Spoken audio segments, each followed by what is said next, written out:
O José Litorando falou, tá na cara que eles serão soltos. Assim, eles foram soltos porque, em tese, como eles estão combinando um ato violento, e a conversa apurada pegava isso, eles estavam combinando um ato de violência, eles podem, enfim, manter a prática reiterada do crime ou continuar cometendo outros crimes e tal. Então isso dá uma prisão preventiva. Agora, o lance era manter ele preso. É que, né, todo o discurso que foi construído no próprio STF, dizendo que essas prisões preventivas que se estendiam era uma forma de tortura para extrair uma delação premiada. E eles vão falar que todas as delações premiadas que saíram ali da Lava Jato eram delações premiadas oriundas de uma prisão preventiva que eles chamavam de tortura. No fundo, se vocês pegarem direitinho qual era o modelo da crítica à Lava Jato, era esse. Delação premiada, que dá origem a essa prisão, que se estende, e eles chamam de tortura, e aí o cara delata, aí a delação prende outros caras, os delatados ficam presos por um tempo, Era um processo, era uma reação em cadeia que eles foram fazendo. E aí eles dizem que isso é violação de direitos humanos. Em resumo, essa foi a estratégia dos caras. Será que o STF vai manter eles presos? Eu não sei, cara. Hoje saiu a notícia de que o Flávio Dino derrubou... Foi a quebra de sigilo do Lulinha ou a convocação do Lulinha? A quebra de sigilo, né? Então, assim, é bem descarado. Por que o Flávio Dino brecou a porcaria de uma quebra de sigilo? O Lulinha confessou as relações, o Lulinha tem a ver com o processo, o Lulinha recebeu dinheiro. Tá tudo... não é controverso, é incontroversa a participação do Lulinha no escândalo do INSS. Por que o ministro do Supremo tem coragem dessa canetada? Ele tem coragem dessa canetada porque ele sabe que nada vai acontecer. Sabe? É um STF que tá cagando, cara. E as pessoas estão, né, presas com discussões das mais idiotas que não levam a gente a lugar nenhum. Não foi do Lulinha, foi de uma amiga do Lulinha. Ah, foi amiga do Lulinha? Foi amiga do Lulinha, que daí a defesa do Lulinha entrou com pedido pra também... Ah, foi a defesa do Lulinha que pediu. Quer puxar uma cadeira e sentar aí? Ou não tem cadeira? Tem cadeira. Vou ter que... Não, já... Pode ficar.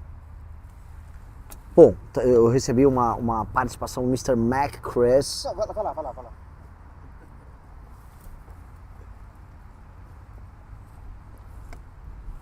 Pega essa cadeira aqui, ó. Senta em cima do... Você quer sentar no meu colo aí, é isso? Não, em cima do Starlink. Eu ia puxar a mesa pra cá. Pode ser? Pode. Uhum. A informação que a gente tem, ó, é que na realidade o ministro não suspendeu a quebra de sigilo do Lulinha ainda, tá? Ele suspendeu... Porque o que tinha saído era que foi a do Lulinha. Isso, ó, até a Folha colocou aqui que erraram. Eles divulgaram uma coisa que, na verdade, como que chama a empresária amiga do Lulinha, ó? A Roberta Moreira Lussinger. Lussinger, isso. Que é amiga pessoal do Lulinha. Ela teve a quebra de sigilo aí Decretada. Suspensa, e daí E a tá.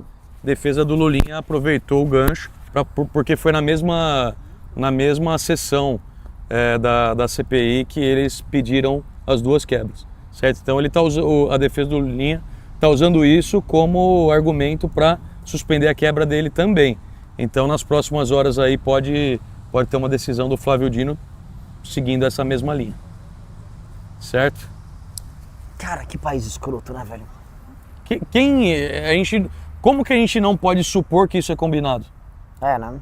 Como a gente não pode supor que o Flávio Dino suspendeu a quebra de sigilo dessa empresária para abrir o precedente para a defesa do Lulinha solicitar essa suspensão da quebra de sigilo dele também e ele dar o parecer favorável? Assim, pra mim é muito claro que as nomeações do Lula de agora, elas são nomeações muito do Lula. Tanto o Flávio Dino quanto o Zanin. E são nomeações que vão fazer o que precisa ser feito pro Lula. Na verdade, as nomeações do Bolsonaro já tinham sido meio que pro Lula também, né? O Bolsonaro já tava montando o time lá. O Bolsonaro era tipo o Ancelotti do Lula, vai montando a escalação de acordo com o que o cara quer. Exato. Mas eu acho que o Dino vai passar por cima mesmo e vai impedir a quebra. O Dino sempre foi um testa de ferro do Lula, né? Há décadas já. Eu acho que o Dino é um testa de ferro, ele é um agente político de esquerda consciente de si e que tem uma aliança com o PT clara, assim. Ele já tinha essa aliança lá no no estado dele, Maranhão, quando ele foi governador. E que deve Mas eu ter acho que não é vendido a cupim, alma para ser colocado lá, né, Renan? Sim.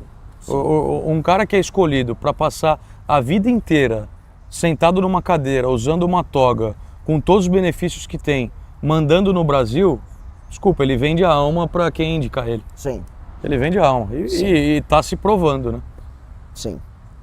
Ele tá numa posição muito confortável, porque ele tá cuidando de outras coisas, ele tá tocando as ações que envolvem desvios na parte de emenda do orçamento secreto. Então é uma coisa que pega bem. Outra coisa que o Dino tá fazendo, para compensar isso, ele tá indo para cima dos penduricalhos do judiciário, que é uma forma de falar, olha só, eu não imagino, o Supremo tem uma agenda positiva, sabia? É que lógico, ele usa isso para compensar o trabalho. Ele é o único ministro hoje que está tocando esse tipo de agenda positiva, né? Se você for ver. Não tem outro ministro com agenda desse teor. E a opinião pública, querendo ou não, gosta. Só que, na verdade, esse ataque direto às emendas aí que ele está fazendo é também uma ação pró-Lula, né? É uma ação pró-Lula para encurralar o Centrão para obedecer ao governo Lula. E obedecer ao governo Lula no final. E o que ele pode ir tirando a mão de uma outra investigação, um outro caso, para fazer os acordos necessários aí para a reeleição do Lula nesse ano. Mas tá complicado, meu. Eu cravo aqui para vocês. O Lulinha não vai ter a quebra de sigilo. A quebra de sigilo do Lulinha não vai acontecer. Tá bom? Isso daí não vai andar. Eu acho que esse é um primeiro passo para eles sentirem como está a opinião pública aí, para depois tomar uma decisão favorável ao Lulinha. O Lula parecia muito tranquilo quanto a essas decisões em cima do filho dele, Renan. Apesar de que ele é muito dissimulado, né? Sim. O Lula. Você olha para a cara do cara, ele está contando uma mentira descarada na sua frente e ele não está nem tremendo. Sim. É que o Lula tem uma coisa, cara, quando você tem um eleitor que... Aí vai sobrar pro Bolsonaro também, né?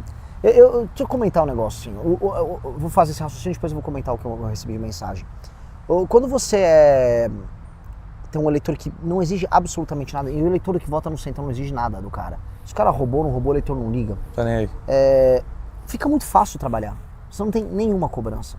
Eu ouso dizer que o nosso eleitor é o pior eleitor de todos. Se você der uma escorregada naquilo que a gente defende, tchau. Tchau. Ele é muito, muito chato. E não é que ele tá errado. Não tá errado. Até porque a gente tá exigindo uma contrapartida. Cara, eu preciso que você doe, eu preciso que você trabalhe. E sim, a galera tá trabalhando. Não nego. Dito isso, é o eleitor mais chato de todos. E ele não corresponde à média do eleitor brasileiro. A média do eleitor brasileiro, ela não liga pra nada.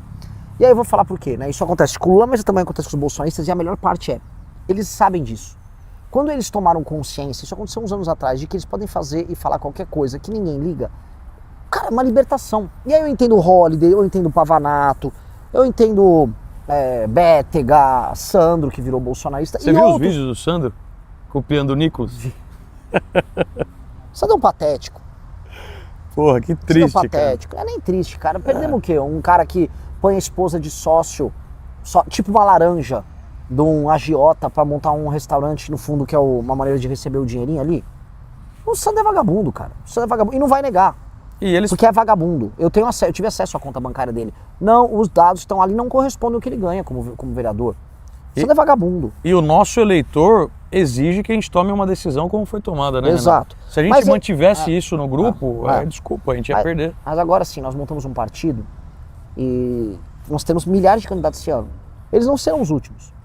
Com certeza. A questão é o seguinte, só vão ascender a posições de liderança real, especialmente no partido, pessoas que forem os tais Jedis.